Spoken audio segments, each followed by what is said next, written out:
우리 인생을 희노애락과도 같다라고 그렇게 이야기를 합니다.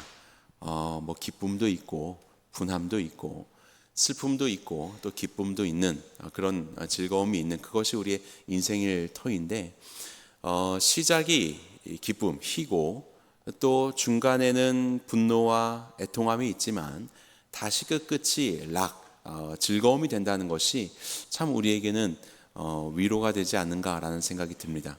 우리 그리스도인들에게 있어서 우리의 인생 속에서의 많은 일들이 있지만 그 모든 것들의 시작을 하나님으로 삼고 하나님으로부터 인해서 시작되었으니 오늘의 내가 겪는 이 삶의 어떠한 애환과 아픔과 눈물들도 결국 하나님으로 다시 맞춰지게 되고 그 안에서 답을 찾게 될 것이라는 그러한 통찰은 참 우리 그리스도인에게 있어서는 지혜로운 생각이지 않은가라는 생각이 듭니다. 성도와 그리고 성도가 아닌 사람들, 그리스도인과 비그리스도인의 삶이 어떻게 다를까요? 특별히 죄에 대해서 말입니다. 성도는 죄를 덜 짓고 비성도는 죄를 많이 짓나요? 성도는 비교적 가벼운 죄를 짓고 그리고 성도가 아닌 자들은 늘 무거운 죄를 짓습니까? 그런 것들로 차이가 나지는 않는 것 같습니다. 성경에서 보게 되면 성도는, 그리스도인들은 죄를 짓지 않는 자들이 아니라, 지어도 가벼운 것만 짓는 그런 자들이 아니라 어찌 보면 똑같이 죄를 짓고 똑같이 그렇게 살아가지만 죄 이후의 길이 다른 자들이죠. 죄 이후의 길이 다른 자, 범죄한 이후에 여전히 하나님으로부터 멀어진 길을 선택하는 자들을 우리는 비그리스도인, 비성도라고 이야기하고, 범죄한 이후에 하나님께로 나아가는 자들을 성도요, 그리스도인이라고 우리는 이야기할 수 있습니다. 범죄한 이후에 우리의 그 다음 방향이 어디인가, 하나님께로 나아가는 자들, 바로 그러한 자들이 성도다라고 할 수 있습니다. 오늘 38편을 보면 다윗의 기념하는 시라고 하는데, 사실 38편을 쭉 읽다 보면 별로 기념할 만한 내용이 등장하지 않습니다. 이것은 애탄시, 애가시, 비탄시 이렇게도 표현이 되는데, 고통과 아픔 속에 있는 다윗의 부르짖음이에요. 이것은 무엇을 기념한다는 이야기입니까? 우리가 조금 전 읽은 것처럼 38편의 마지막 부분은 나를 버리지 마소서 이렇게 끝나버리는데요. 그런데 우리는 38편을 통하여서 그리스도인들, 우리 성도들이 가져야 하는 이 범죄와 또 그로 인한 고통 속에서의 바람직한 태도가 무엇인지를 살펴보게 됩니다. 자, 먼저 이 시편 기자의 고통을 한번 보도록 하겠습니다. 첫 번째로 그의 고통은 육신과 마음의 고통이 굉장히 극심했던 것 같습니다. 자, 본문의 3절 보시면요, 38절의 3절, 주의 진노로 말미암아 내 살에 성한 곳이 없사오며 나의 죄로 말미암아 내 뼈에 평안함이 없나이다. 그의 육체가 성한 곳이 없다고 합니다. 아니, 도대체 다윗이 어떠한 병에 걸렸길래 이런 적이 있었는가, 정확히 어떠한 때인지는 우리는 알 수 없어요. 하지만 그의 육신이 성한 곳이 없고 그의 뼈에 평안함이 없다라고 말합니다. 이것이 그의 육신의 상태이기도 하겠지만 그의 마음의 상태일 수도 있겠죠. 뼈라는 것은 그 중심을 말하는 것이니까요. 그 마음에 평안함이 없다, 샬롬을 잃어버린 상태입니다. 하나님께서 우리를 지으시고 우리의 가장 최선의 상태를 샬롬이라고 말씀하셨습니다. 하나님과의 평안한 상태, 우리의 이 사람들과 또 세상과의 평안한 상태가 샬롬인데 이 평안함이 깨어져 버려 있는 그런 시편 기자의 모습이지요. 그리고 샬롬만, 평안만 잃어버린 것이 아닙니다. 기쁨도 잃어버렸습니다. 6절 보시면 내가 아프고 심히 구부러졌으며 종일토록 슬픔 중에 다니니다. 하루 종일 기쁨이 없는 겁니다. 하루 종일 슬픈 겁니다. 이것이 바로 다윗의 모습이었습니다. 기쁨이 없어졌다. 하나님이 우리를 지으시고 기쁨의 동산에 두시지 않았습니까? 그것이 본래의 우리의 본 모습이어야 합니다. 그 샬롬의 관계와 기쁨의 동산, 그런데 샬롬도 깨어지고 기쁨도 사라져버린 바로 그러한 모습을 시편 기자가 가지고 있습니다. 그뿐 아닙니다. 개인적으로는 육체와 마음의 고통이지만 관계적으로도 고통을 갖고 있습니다. 우리 10절에서 보게 되면요, 10절에서 12절까지 보게 돼 11절과 12절을 보게 되면 내가 사랑하는 자와 내 친구들이 내 상처를 멀리하고 내 친척들도 멀리 섰나이다. 내 생명을 찾는 자가 올무를 놓고 나를 해하려는 자가 괴악한 일을 말하며 종일토록 음모를 꾸민다라고 합니다. 나의 사랑하는 자들, 나의 가까운 자들이 점점 사라져가고 있는 겁니다. 그리고 오히려 나를 망하게 하려고 하는 대적들이 더 가까워지고 있는 그런 상태들, 관계의 고통, 나에게 힘이 될 만한 사람들이 점점 사라져버리고 있는 그런 고통을 경험하고 있는 것입니다. 도대체 왜 시편 기자는 이와 같은 어려움에 빠져 있는 것일까요? 왜 그러는 것일까요? 바로 그것이 자신이 지은 죄 때문이다 라고 이야기를 합니다. 우리가 잘 알고 있는 욥기는 어떻습니까? 이런 고통, 막 몸도 아프고 관계도 끊어지고 너무나도 어려운 상황이었습니다. 그럴 때 도대체 이것에 대한 이유를 알 수 없었던 자가 욥이었죠. 하지만 욥은 성도였습니다. 그 모든 고통과 아픔 속에서 어디로 나아갑니까? 하나님께로 가는 거예요. 하나님께 묻는 거예요. 지금 이 다윗은 그와는 좀 다른 상황입니다. 자신의 죄가 무엇인지를 알고 있습니다. 그리고 죄로 인하여서 이 고통이 있었고, 그리고 그는 어떻게 합니까? 이제 하나님께로 나아갑니다. 자, 오늘 이 다윗의 죄에 대한, 그리고 이 고통 안에서의 자신의 태도를 우리가 살펴볼 때 함께 살펴보고자 하는 말씀이 있는데요. 히브리서 말씀입니다. 여러분들 성경책으로 한번 찾아보겠습니다. 히브리서 12장 5절 보도록 하겠습니다. 히브리서 12장 5절입니다. 신약성경 367면에 있습니다. 하나님께서는 히브리서를 통해서 우리가 그렇게 말씀하시는데요. 우리의 죄악에 대해서 우리의 아버지 되시는 하나님은 그의 자녀들에게 징계를 내리신다.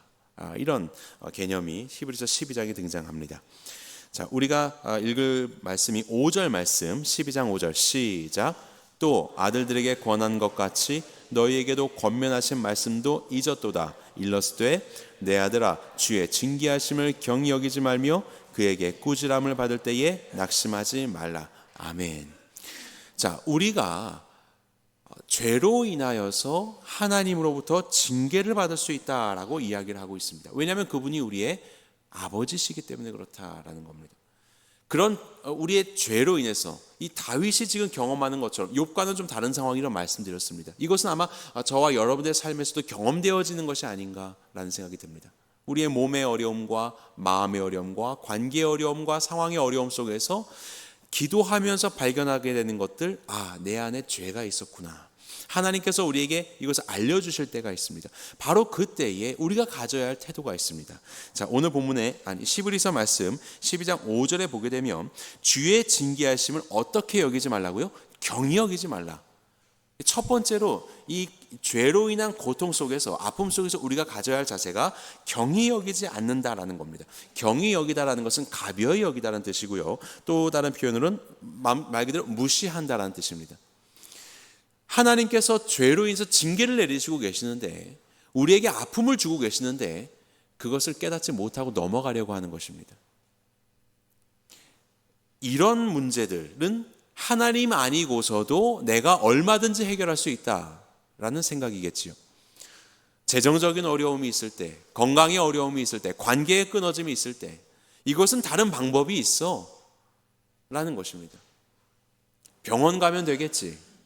마음의 어려움이 있으면 좀 내가 좋아하는 취미생활 몇 번 하다 보면 회복되겠지. 관계의 어려움이 있으면 인간적인 방법들로 다시 나의 사람들을 만들어가면 되겠지. 어떤 우리의 경험들과 사람의 생각들을 가지고 하나님이 지금 우리의 죄를 지적하시면서 징계를 내리시고 계시는데 그것을 깨닫지 못하고 그저 세상적인 방법으로 그것을 이겨내려고 하는 바로 그런 모습들, 바로 이것이 하나님이 주시는 징계에 대해서 경히 여기는 것이다, 가벼이 여기는 것이다, 무시하시는 것이다 라고 볼 수 있습니다. 하나님은 아무리 그 죄가 크든 작든 모든 고통이 죄로 말미암아서 즉각적으로 발생한다라고는 할 수 없겠지만, 결국 하나님께서 허용하시는 그 모든 아픔 속에서 그 이유가 있다는 것을 우리는 알아야 됩니다. 왜냐하면 하나님은 우리의 아버지시기 때문에 우리의 모든 것들에 관심이 있으십니다. 우리를 나 몰라라 하고 계시는 것이 아니기 때문에 어떤 것도 우연히 우리의 성도들의 삶 속에서는 일어나는 것이 없기 때문에 우리 가운데 아픔이 있다면 그것은 바로 하나님의 뜻이 있다는 것을 우리는 기억해야 할 것입니다. 자, 6절 히브리서 12장 6절을 함께 읽어볼까요? 12장 6절 시작. 주께서 그 사랑하시는 자를 징계하시고 그가 받아들이시는 아들마다 채찍질 하심이라 하였으니. 주의 자녀이기 때문에 그가 회복되고 하나님의 길로 돌이키기를 원하는 마음으로 징계하시는 것입니다. 자녀를 그렇게 훈계하고 있는데 이 자녀가 견딜만 하다고 그렇게 훈계를 달게 받지 않으면 불효하는 것이죠. 맨날 맞아서 이제는 그 정도 매는 내가 맷집이 있습니다 생각하고 잠깐 아프고 말지 뭐 하면 그것은 아비의 훈계를 경히 여기는 것이지요. 오늘도 하나님은 우리의 삶 가운데 우리의 연약함들을 지적하시며 징계를 내리실 때가 있는데 그것들을 여러분들이 가진 세상적인 방법들로 경히 여기면 이것은 결코 하나님 앞에서 옳은 태도가 아니라는 것을 기억하시기 바랍니다. 하나님께서 허락하시는 이 죄의 고통, 나의 죄 때문입니다. 다윗은 바로 그것을 고백합니다. 오늘 본문에 제가 읽겠습니다. 38편 4절에 보면 내 죄악이 내 머리에 넘쳐서 무거운 짐 같으니 내가 감당할 수 없나이다. 하나님, 내 육신에 있는 이 고통과 내 마음의 고통과 평안의 사라짐과 기쁨의 사라짐과 모든 관계의 끊어짐들이 결국 나의 죄 때문이었음을 내가 압니다. 그 죄가 내 머리에 있으니 심히 무겁습니다라고 고백하고 있는 이 다윗의 정확한 진단이요, 내 죄 때문입니다. 바로 이러한 태도가 우리에게는 필요합니다. 죄는 고통으로 이어집니다. 죄가 고통으로 이어지지 않는 자들도 있죠. 악인들이요, 오히려 죄로 인해서 더 흥황하는 것처럼 보이죠. 하지만 결국 그 모든 죄들은 고통으로 이어지게 되어 있습니다. 결국에는 패배하게 될 것입니다. 왜 우리는 이 고통이 더 빨리 찾아오나요? 하나님께서 우리를 사랑하시기 때문에 우리에게 말씀하시고 그 죄를 해결하기 위해서 우리에게 더 빨리 고통을 허락하시는 겁니다. 이것을 깨닫고 그 죄의 문제를 가지고 하나님 앞에 나아가는 것이 성도의 지혜입니다. 그래서 시편 기자는 본문에 2절에서 이와 같이 말합니다. 주의 화살이 나를 찌르고 주의 손이 나를 심히 누르나이다. 이 고통이 있습니다, 주님. 그런데 이것은 주님의 화살입니다 라는 거예요. 하나님께서 내게 허락하셨기에, 마치 하나님께서 나를 징계하시는 것이기에 주의 화살입니다, 대적들의 화살입니다 라고 이야기하지 않습니다. 세상에 어그러져 있는 이런 구조적인 문제로부터의 화살입니다 라고 말하지 않고 이 모든 것들을 섭리하시며 관장하시는 하나님께서 내게 허락하셨기에 주의 화살입니다. 자신의 고통이 자신의 죄라는 것을 알고 있고 그래서 자신을 도우실 수 있는 유일한 분, 하나님께 부르짖고 있는 것이죠. 대적들의 마음을 헤아려 보려고 그들을 회유하려고 하는 것이 아니라 자기가 뭔가를 잘못했기에 잘못된 것들을 바로잡으려고 하는 어떤 세상적인 방법이 아니라 이 모든 것들의 처음이 하나님이라는 것을 인정하기에 하나님께로 나아가는 것, 나를 도울 수 있는 유일한 분 하나님을 의지하는 것, 그것이 바로 고통 가운데 있는 성도들의 첫 번째 태도입니다. 하나님을 의지하는 것입니다. 왜냐하면 내 죄의 문제라는 것을 알기 때문에 그렇습니다. 그래서 우리는 두 번째로 가지는 태도인데요, 낙심하지 않을 수 있습니다. 왜냐하면 하나님께 그 원인을 찾을 수 있기 때문에 우리는 낙심하지 않을 수 있어요. 자, 오늘 우리가 살펴봤던 히브리서 말씀 잠시 다시 한번 보겠습니다. 자, 12장 5절 아까 읽었는데요, 다시 한번 읽겠습니다. 5절 시작. 또 아들들에게 권한 것 같이 너희에게 권면하신 말씀도 잊었도다 일러스되 내 아들아 주의 징계하심을 경히 여기지 말며 그에게 꾸지람을 받을 때에 낙심하지 말라. 자, 첫 번째는 그 징계 가운데 경히 여기지 말라고 하셨습니다. 이것은 우리가 하나님 앞에 나의 죄를 점검하며 나아가야 되는 것이에요. 그리고 두 번째로 뭐라고 이야기합니까? 꾸지람을 받을 때 낙심하지 말아라. 낙심하지 말아라 라고 이야기합니다. 우리가 왜 낙심하지 않을 수 있습니까?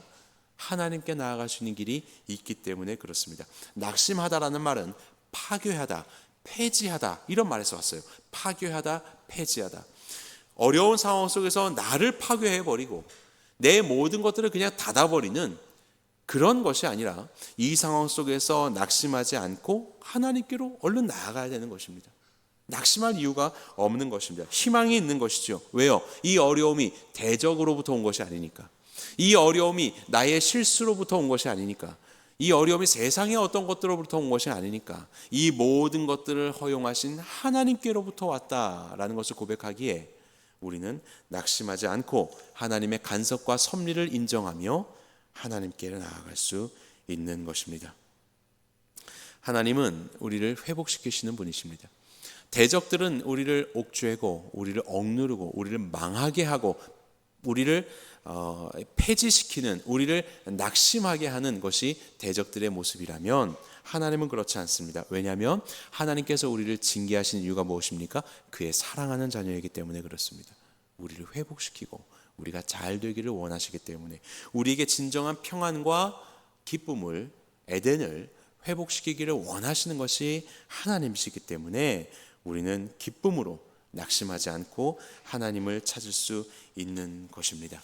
그것이 바로 오늘 시편 기자의 소원이기도 합니다. 본문의 말씀 21절, 시편 38편으로 다시 돌아가겠습니다. 시편 38편 21절과 22절 다시 한번 보겠습니다. 시작. 여호와여 나를 버리지 마소서, 나의 하나님이여 나를 멀리하지 마소서, 속히 나를 도우소서, 주 나의 구원이시여. 하나님이 이 모든 것들을 회복시킬 수 있는 힘이 있고 그 열쇠라는 것을 알기 때문에 하나님만 붙들면 되는 것입니다. 다른 것들의 돌아옴이나 다른 것들의 회복이 중요한 것이 아니라 하나님 편에만 서면, 내가 하나님 곁에만 서면 하나님은 이 모든 것들을 능히 회복시킬 수 있는 분이라는 것을 고백하는 것입니다. 그래서 여호와여 나를 버리지 마소서, 나 잘못했습니다. 내 죄가 심히 무거워서 나를 짓누릅니다. 나의 몸에 성한 것이 없고 나의 뼈에 평안함이 없고 내가 사랑하는 이들이 다 떠나버리고 나에게는 기쁨이 없고 온종일 슬픔밖에는 없지만, 그럼에도 불구하고 하나님 주의 화살이 나를 쏴서 나를 이렇게 힘들게 하지만 난 주님 앞으로 나아갑니다. 주님은 나의 사랑하는 아버지시기 때문에 나를 징계하시는 이 죄의 어려움으로부터 나를 해방시켜 주시고 나를 버리지 마시고 회복시켜 주시옵소서라고 고백할 수 있는 것입니다. 하나님은 그렇게 우리를 회복시키기 위해서 우리의 사랑하는 아버지가 되시기에 이 땅에 예수님을 보내주셨지요. 우리의 죄값으로 인하여서 우리가 도대체 해결할 수 없는 이 모든 죄의 무게로부터 우리를 자유케 하시기 위해서 예수님을 보내주셨습니다. 고린도후서 5장 21절은 예수님에 대해서 이렇게 말씀합니다. 하나님이 죄를 알지도 못하신 이를 우리를 대신하여 죄로 삼으신 것은 우리로 하여금 그 안에서 하나님의 의가 되게 하려 하심이라. 도대체 우리의 노력으로는 죄를 안 짓는 의를 이룰 수 없기 때문에 우리의 모든 죄의 책무를 다 가지고 가신 분이 계신데 그분이 바로 예수님이십니다. 그분은 죄를 알지도 못하신 분이시다. 죄와는 정반대의 분이시다. 그런데 그를 무엇이라고요? 죄로 삼았다. 죄인도 아니고요, 죄가 되었다. 이게 얼마나 극심한 표현입니까? 예수님은 죄를 알지도 못하신 분을 죄로 삼으셨다. 우리의 모든 죄를 다 짊어지시고 십자가에 오르셔서 죄의 값을 치르셨습니다. 그것이 무엇입니까? 하나님으로부터 단절, 하나님으로부터의 버려짐, 생명으로부터의 끊어짐, 사망, 이것이 바로 죄의 값 아니겠습니까?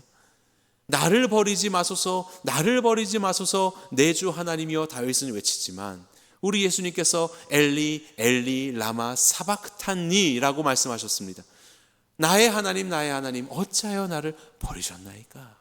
우리 주님은 하나님으로부터 버림을 당하셨습니다. 죄의 모든 징계를 주님께서 당하셨지요. 왜요? 왜 하나님께서는 죄를 알지도 못하신 그분을 죄로 삼으셔서 버리셨습니까? 저와 여러분들을 사랑하시기 때문에, 우리를 구원하시고자 하시기 때문에, 우리가 해결할 수 없는 그 죄의 문제를 주님께 다 책임을 넘기시고 우리를 의로 삼으시기 위해서 하나님은 우리를 그렇게 사랑하시기 때문에 우리를 위해 예수님을 보내주셨습니다. 그 때문에 우리의 삶에 어떠한 어려운 일이 있다 할지라도, 여러분들의 죄로 인하여서, 여러분들의 그 연약함으로 인해서 어떠한 아픔이 내 삶에 놓여진다 할지라도 낙심하지 마십시오. 우리 주님께서는 우리를 용서하셨고 우리를 사랑하시고 미쁘시고 의로우신 주님께서는 오늘도 우리가 우리의 죄를 주님 앞에 자백하면 우리의 죄를 사해 주신다. 이미 용서하셨다. 다시 그 범죄함 속에서 머물러 있는 것이 아니라 주님 앞으로 나옴으로 해서 하나님과의 관계를 회복하기를 원하시는 하나님의 사랑의 초대, 바로 그 초대가 있다는 것을 기억하시고 아버지 앞으로 나아가시기 바랍니다. 여러분들의 고통, 여러분들의 죄의 어떤 책임으로 인한 무거움들, 그것이 하나님으로부터 여러분들을 멀어지게 합니까? 아니면 하나님께로 더 나아가게 합니까? 하나님께로 나아가십시오. 그것이 우리의 성도의 길입니다. 그것이 바로 이 시편 기자의 길이었습니다. 하나님께 부르짖고 주님 앞에 나아가 하나님께서 우리를 감싸주시며 우리를 회복시켜 주신 것을 경험하십시오. 우리 38편 마지막 한 절 더 볼까요? 17절 시작. 내가 넘어지게 되었고 나의 근심이 항상 내 앞에 있사오니. 여기 보세요. 이 다윗 보십시오. 근심이 항상 내 앞에 있다. 항상 죄 지으니까 이렇죠. 항상 연약하니까 그렇게 염려하며 살아가는 것입니다. 이런 삶이 여전히 우리의 삶의 모습이라 할지라도 늘 걱정과 염려가 내 앞에 있을 정도로 하나님이 기뻐하신 삶과는 좀 다른 삶을, 그런 죄악된 삶이 만성처럼 우리의 삶 가운데 여겨진다 할지라도 그래도 하나님께로 나아가는 이 다윗 기자처럼 우리는 하나님께로 나아가야 할 것입니다. 그러한 우리의 모습을 외면하지 않으시고 언제나 두 팔 벌려서 기쁨으로 안아주시는 우리 하나님, 그 하나님을 경험하는 하나님의 자녀가 되시기를 간절히 바랍니다. 성도는 죄를 짓는 것을 멈춘 자들이 아닙니다. 죄를 계속해서 짓는 연약함을 발견하게 되겠지요. 하지만 악인은 죄를 짓고 하나님께로 가는 것을 멈추지만 우리 성도는 죄를 지어도 하나님께로 가는 길을 멈추지 않는 것입니다. 그것이 우리의 길입니다. 이 모든 길 위에서 진정으로 승리하셔서 우리 아버지 되시는 하나님의 마음을 더 알아드리는 주님의 자녀가 되시기를 예수님의 이름으로 간절히 축원합니다.